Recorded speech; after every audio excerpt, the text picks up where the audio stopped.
तीन जादुई JCB robot versus मायावी शैतान। नीरज और चेतन नाम के दो दोस्त रहते हैं। दोनों को जंगल की सैर करने की बड़ी आदत रहती है। एक दिन यूं ही जंगल घूमते घूमते उन्हें बीच जंगल में एक गुफा दिखाई देती है। तब नीरज उस गुफा को देखकर कहता है, अरे चेतन, ये तो कोई डरावनी सी गुफा दिख रही है। अरे नीरज, क्या हो सकता है इस गुफा के अंदर? चलकर देखे क्या? तब नीरज और चेतन गुफा के अंदर जाकर छानबीन करते हैं। तब उन्हें कुछ मांस के टुकड़े वहां पर पड़े हुए दिखाई देते हैं, लेकिन किसी के उस गुफा में होने का भी उन्हें अंदाजा हो जाता है। तब वो गुफा से बाहर आकर जंगल में इधर उधर देखने लगते हैं। तभी उन्हें एक झाड़ी में हलचल दिखाई देती है। नीरज और चेतन अंदर से डरे हुए थे, फिर भी नीरज हिम्मत करके कहता है, अरे कोने झाड़ी में बाहर निकलो। ऐसा कहते ही झाड़ी से एक शैतान सा दिखने वाला आदमी बाहर निकलता है। लेकिन वो शैतान कुछ जख्मी दिखाई दे रहा था। उसके शरीर पर काफी जगह पर कटने के निशान थे। सामने शैतान को देखकर नीरज और चेतन डर जाते हैं। उसे देख वो दोनों वहां से भागने ही वाले थे कि तभी शैतान कहता है, भागो मत, मेरी मदद करो। मैं तुम्हें कोई चोट नहीं पहुंचाऊंगा। दरअसल मेरे पीछे तीन बदमाश रोबोट पड़े हुए हैं। वो मेरी शक्ति का इस्तेमाल करके इस दुनिया पर हुकूमत करना चाहते हैं। पर लड़ाई में मैं जख्मी हो गया और यहाँ जंगल में आकर इस गुफा में छुप रहा हूँ। अरे रे, तुम्हारे साथ तो बड़ा बुरा हुआ, पर हम तुम्हारी कैसे मदद कर सकते हैं? तुम मुझे एक पूजा करने में मेरी मदद करो। उस पूजा से मैं ठीक और शक्तिशाली हो जाऊंगा। फिर मैं उन तीनों बदमाश रोबोट को भी मार दूंगा। नीरज और चेतन दोनों उस शैतान की बातों पर विश्वास रखते हैं और वो दोनों मिलकर उस शैतान की मदद करते हैं। वह शैतान पूजा खत्म होने के बाद और भी ज्यादा भयानक शैतान में बदलने लगता है। तब नीरज और चेतन दोनों वहां से डरकर भाग जाते हैं। चेतन कहता है, अरे क्या रे नीरज, उसकी पूजा से लग नहीं रहा था कि वो अच्छा शैतान होगा। कहीं हम कोई गलती तो नहीं कर बैठे? अब हम क्या करें? तब नीरज और चेतन दोनों सोच में डूब जाते हैं। तभी चेतन को कुछ याद आता है और वो कहता है, अरे हमारे शिवा सर है ना, शिवा सर बहुत बड़े इंजीनियर है, चलो उनके पास जाके उनकी मदद लेते हैं। तब नीरज और चेतन शिवा के पास जाते हैं और शिवा को सारी बात बता देते हैं। शिवा अपने कंप्यूटर में उस मायावी शैतान और तीन जेसीबी रोबोट के बारे में देखने लगता है। वो देखकर उन्हें कुछ समझ में नहीं आता है कि मायावी शैतान अच्छा है या वो तीन जेसीबी रोबोट। ये देख तीनों डर जाते हैं। सब देखकर नीरज चेतन से कहता है, अरे चेतन, ये तो उल्टा हो गया। समझ नहीं आ रहा है कि ये शैतान गलत है या वो तीन जादुई जेसीबी रोबोट। अब क्या करेंगे हम? अरे छोड़ो इस सारी बातों को, हम किसी से कुछ नहीं कहेंगे, जो होता है होने दो। ऐसा सोचकर वो दोनों घर निकल ही रहे थे कि तभी वो तीनों रोबोट दोनों के सामने आते हैं। उनमें से एक रोबोट कहता है, हमें एक मायावी शैतान की तलाश है। क्या तुम दोनों ने देखा है उसे? देखो, वो मायावी शैतान बड़ा ही खतरनाक है। वो हम सब के बर्बादी का कारण बन सकता है। नहीं नहीं, हमें कुछ नहीं पता उसके बारे में। हमने तो उसकी मदद भी नहीं की किसी पूजा में। अरे चेतन, पागल हो गया क्या? चुप बैठ। तब नीरज और चेतन वहां से चले जाते हैं, लेकिन बातों से तीनों रोबोट समझ जाते हैं कि कुछ तो गड़बड़ है और वो उसी वक्त से उन दोनों पर नजर रखने लगते हैं। इधर गुफा में मायावी शैतान ठीक हो जाता है। तब वो हंसते हुए कहता है,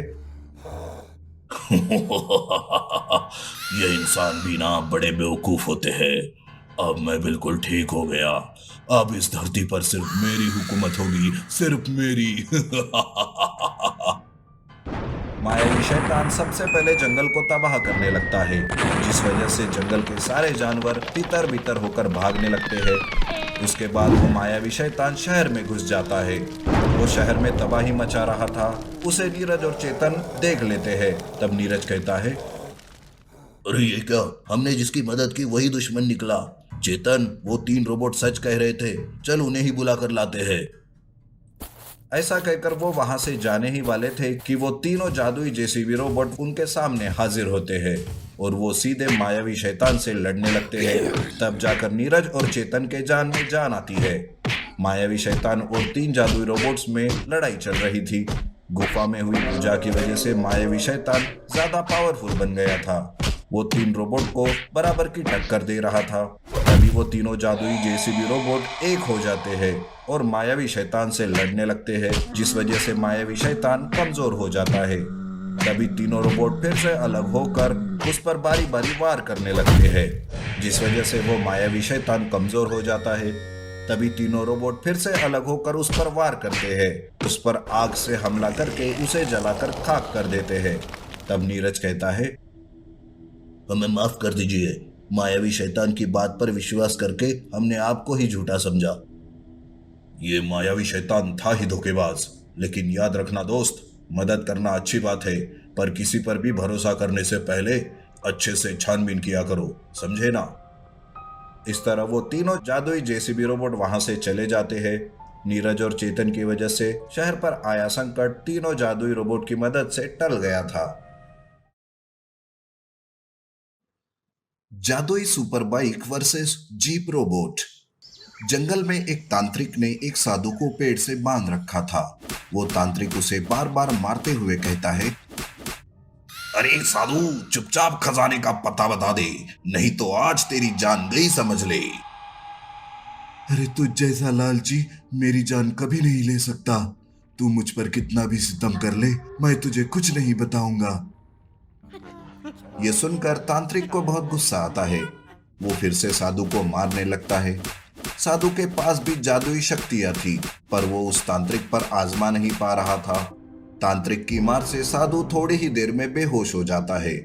तभी वहां बबन नाम का एक लड़का आता है। मैंने इस तांत्रिक को पहले भी देखा है जंगल में पूजा करते हुए। लगता है ये तांत्रिक अच्छा नहीं है। मुझे साधु महाराज की मदद करनी होगी। तब बबन एक बड़ी सी लकड़ी लेता है और पीछे से तांत्रिक पर वार करता है, जिस वजह से तांत्रिक नीचे गिर जाता है। सर पर जोर का वार होने के कारण वो भी बेहोश हो जाता है। तब बबन साधु को अपने घर ले जाता है और उसकी सेवा करने लगता है।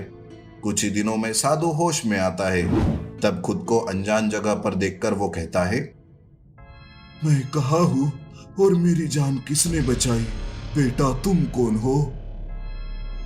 महाराज, मेरा नाम बबन है और मैं एक गरीब लकड़हारा हूँ।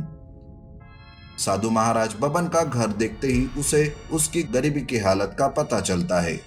साधु महाराज बबन पर बहुत खुश हो जाते हैं और बबन से कहते हैं, बबन, मैं तुमसे बहुत खुश हूं बेटा। जिसके लिए तांत्रिक मेरे पीछे पड़ा था, आज मैं वो चीज तुम्हें देना चाहता हूँ। मुझे तुम पर पूरा भरोसा है कि तुम उसका इस्तेमाल सबकी भलाई के लिए करोगे। वो क्या चीज है बाबा, और उससे सबकी भलाई कैसे हो सकती है? दरअसल वो एक जादुई सुपर बाइक है बेटा। वो मैं तुम्हें सौंप कर मेरे आगे के सफर पर मैं आराम से जा सकता हूँ। साधु बाबा, इतना ही है तो भलाई का काम आप क्यों नहीं करते? अरे बेटा, हम सन्यासी लोग हैं। ऐसे काम के लिए सच्चे और नेक इंसान की जरूरत होती है, और तुम ही हो जो जादुई सुपर बाइक को उस तांत्रिक से बचा सकते हो। साधु बाबा बबन के सामने जादुई सुपर बाइक प्रकट करता है और वहां से चले जाते हैं। बबन उसी वक्त सुपर बाइक को स्टार्ट करता है और उसे चलाता है। तब सुपर बाइक तेजी से आगे बढ़ती है। आगे चलते चलते अचानक से बादलों से एक रास्ता निकल आता है और सुपर बाइक उड़ते हुए उस रास्ते से आसमान में पहुंच जाती है। सुपर बाइक बादल पर पहुंच जाती है। बबन के लिए यह सब बड़ा ही चमत्कारिक था। वो वहां देखता है तो चारों तरफ खजाना ही खजाना रहता है। बबन थोड़ा खजाना लेकर वापस सुपर बाइक से नीचे आता है। तब बबन सोचता है, मुझे अपने बारे में सोचने से पहले इस सुपर बाइक की रक्षा के बारे में सोचना होगा। मैं इन पैसों से एक रोबोट खरीदता हूँ जो बाइक की रक्षा भी करेगा। बबन उन पैसों से शहर जाकर एक जीप रोबोट खरीदता है। फिर से बबन जादुई सुपर बाइक से खजाना लाने जाता है। इस बार उन पैसों से बबन गांव वालों की मदद करता है और बाद में खुद के बारे में सोचकर खुद का नया घर बनाता है और वही आराम से रहने लगता है। कुछ ही दिनों में ये बात तांत्रिक को पता चल जाती है। वो बबन के बारे में सब जान जाता है। अच्छा, तो उस साधु ने खजाने का राज उस बबन को बता दिया। उस खजाने तक बस वो जादुई सुपर बाइक ही ले जा सकती है मुझे। अब मुझे उस जादुई सुपर बाइक को ही हासिल करना होगा। तांत्रिक रात के वक्त बबन के घर के पास आता है। वो जादुई सुपर बाइक चुराने की कोशिश करता है, पर जीप रोबोट तांत्रिक को ऐसा करने ही नहीं देता। तांत्रिक जीप रोबोट को देखकर कहता है, ये मामूली टीन का डिब्बा एक तांत्रिक को रोक रहा है। आप देखो मैं क्या करता हूँ। हे काली आत्मा, मेरे पास आ और इस रोबोट में समा जा। तांत्रिक आंखें बंद करके कुछ मंत्र बोलने लगता है। तभी वहां एक काली आत्मा आती है जो रोबोट के अंदर समा जाती है। रोबोट अब आत्मा के काबू में हो जाता है और बेकाबू होकर गांव में तबाही मचाने लगता है। जीप रोबोट की तबाही से सारे गांव वाले जाग जाते हैं। रात में अचानक से हर तरफ हड़बड़ी मच जाती है। बबन भी रोबोट का ये बर्ताव देखकर चकित हो जाता है। अरे ये क्या है? जीप रोबोट को ये क्या हुआ? जरूर इसको कुछ हो चुका है। तभी वो तांत्रिक बबन के सामने आता है। बबन सब जान जाता है। तांत्रिक हंसते हुए जादुई सुपर बाइक के पास जाते ही रहता है कि तभी बबन मन ही मन भगवान से प्रार्थना करता है, हे भगवान, जिसे रक्षा के लिए लाया था वही सब कुछ तबाह कर रहा है। अब ये तांत्रिक सुपर बाइक को चुराने वाला है। अनर्थ हो जाएगा भगवान, ये अनर्थ होने से बचा लो। तभी आसमान से एक बिजली चमकती है। वो बिजली सीधे जादुई सुपर बाइक पर गिरती है और वो बाइक एक सुपर रोबोट में बदल जाती है। सुपर रोबोट तांत्रिक को जोर से किक मारता है और उसे दूर फेंक देता है। सुपर रोबोट भागते हुए जीप रोबोट के सामने आता है और उन दोनों में घमासान लड़ाई शुरू हो जाती है। इस लड़ाई में जीप रोबोट टिक नहीं पाता। तब सुपर रोबोट उस जीप रोबोट के टुकड़े टुकड़े करके फेंक देता है। ये सब देखकर तांत्रिक डर जाता है और वहां से भाग जाता है। बाद में वो कभी भी गांव में वापस नहीं आता। बबन जादुई सुपर बाइक से कभी गरीब लोगों को पैसों से मदद करता और कभी उस बाइक को रोबोट में बदलकर मुसीबत में फंसे लोगों की जान भी बचाता।